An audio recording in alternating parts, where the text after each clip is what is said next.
기독교인은 항상 신앙의 본질을 잊어버리지 않아야 합니다. 어떤 상황을 만나게 되더라도 기독교인의 모든 말과 행동과 생각은 성경이 기준이 되어야 합니다. 세계 정세를 바라보는 관점도 성경적인 지식이 기반이 되어야 합니다. 모든 상황은 하루가 다르게 급변하지만 진리는 변하지 않습니다.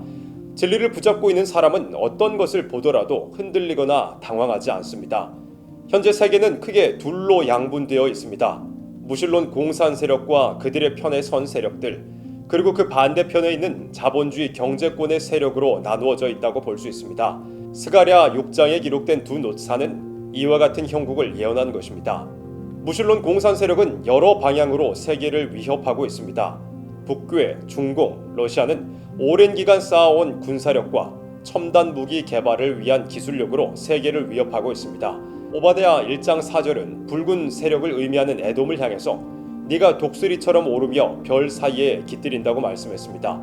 이 말씀은 마지막 때 붉은 공산 세력이 하늘 높은 줄 모르고 교만해지고 별 사이 우주에까지 이르게 될 것을 예언한 것입니다. 이 셋 중에서 가장 작은 북괴가 전 세계를 사정권에 두는 핵미사일을 개발할 정도고, 중공이나 러시아가 여러 나라에 군사적인 위협을 가하고 새로운 무기를 개발했다는 소식이 꾸준히 보도되고 있습니다. 뿐만 아니라 무신론 공산 세력은 자유세계에서 수십 년 동안 진지전을 펼쳤습니다. 진화론, 젠더, 동성애, 페미니즘, 낙태, 인종 문제, 이슬람과 같은 것들을 이용해서 전 세계의 문화, 교육, 언론, 정치, 종교 등 사회 각 분야에 침투했고 대부분의 사람들의 머릿속에 하나님이 없다고 하는 사상을 심었습니다.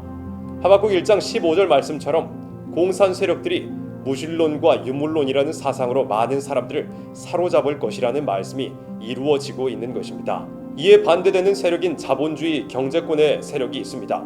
자본주의 국가들은 6.25 사변을 기점으로 공산주의에 대항하기 위해서 경제권의 세력을 형성했습니다. 지금까지 자본주의 경제권의 세력은 공산 세력과의 체제 경쟁, 무력 경쟁에서 모두 우위를 점하면서 그들을 억제해왔습니다.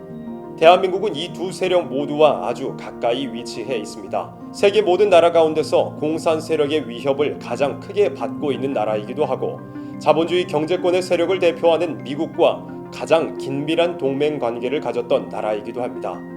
대한민국의 기독교인들은 이런 상황 속에서 신앙의 본질과 하나님의 말씀을 되새겨야 할 필요가 있습니다. 하나님께서 이 시대에 우리에게 요구하시는 것은 예언의 말씀을 읽고 듣고 지키는 것입니다. 예언의 말씀은 구약 선지자들을 통해서 하신 말씀을 의미합니다.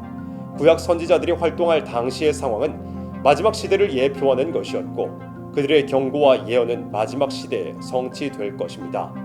성경의 예언을 토대로 오늘날 대한민국의 기독교인들이 되새겨야 할 신앙의 본질에 대해서 살펴보도록 하겠습니다. 첫 번째, 하나님을 인정하지 않는 세력들과는 결코 타협할 수 없습니다. 이사야 8장은 하나님의 백성들이 하나님을 대적하는 나라의 지도자들인 르신과 르말리아의 아들을 기뻐하는 것이 하나님의 진노를 불러일으키는 일이라고 말씀했습니다. 르신은 북쪽 아람의 왕이었고 르말리아의 아들 베가는 부패한 북이스라엘의 왕이었습니다. 하나님의 백성들이 하나님의 말씀 대신에 북방의 세력들을 기뻐했는데 이것이 잘못된 행동이라고 말씀한 것입니다. 대체적으로 선한 일을 했던 유다왕 여호사밧도 우상 숭배를 일삼았던 북이스라엘 왕 아합과 함께 연합했다가 하나님께 크게 책망을 받는 일도 있었습니다. 마찬가지로 히스기야도 말년에 북방 바벨론을 경계하지 않고 타협했다가 무서운 심판의 경고를 받았습니다.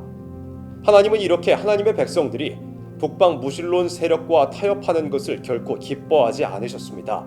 북방 무신론 세력과 맞서 싸우는 대신 그들과 타협하는 것은 하나님의 진노를 불러일으키는 일입니다.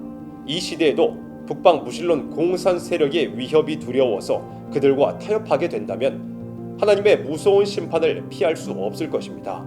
두 번째, 무신론 세력의 반대편에 있는 다른 세력을 의지하는 것도 옳지 않습니다.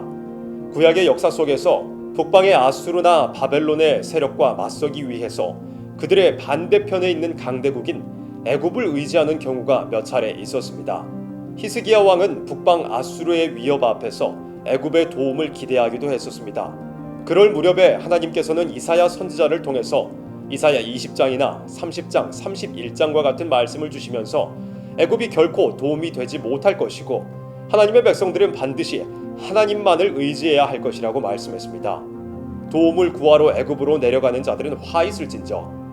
애굽은 사람이요 신이 아니며 그 말들은 육체요 영이 아니라 여호와께서 그 손을 드시면 돕는 자도 넘어지며 도움을 받는 자도 엎드러져서 다 함께 멸망하리라 라고 말씀하셨습니다.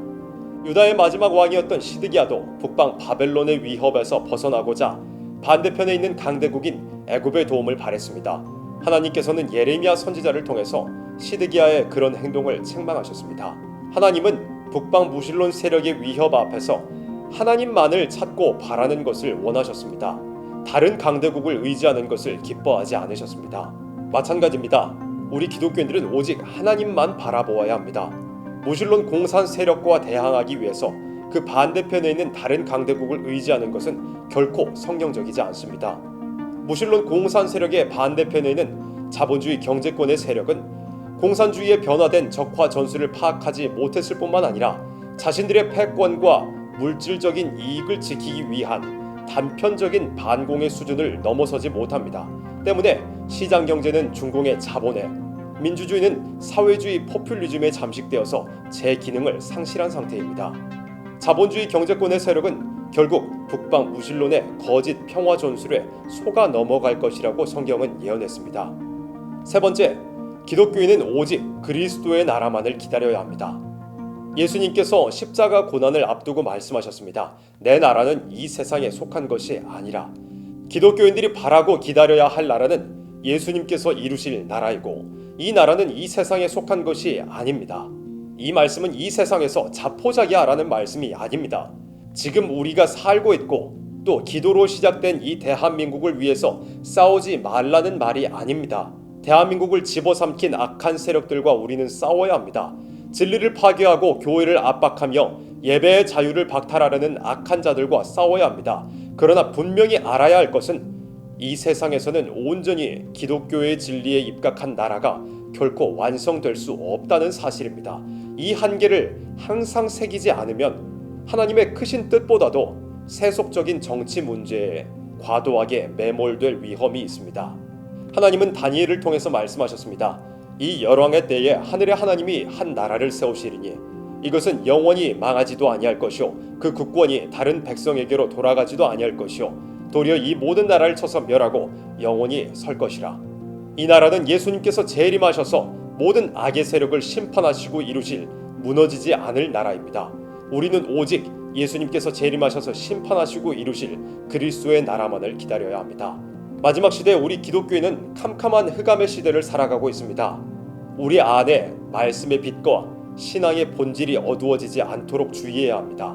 사람은 불완전하기 때문에 강한 대적을 두려워하기도 하고 또 인간적인 방법을 사용하려 할 때도 있습니다. 그렇게 사람이 미약하기 때문에 하나님께서 미리 성경을 통해서 말씀하신 것입니다.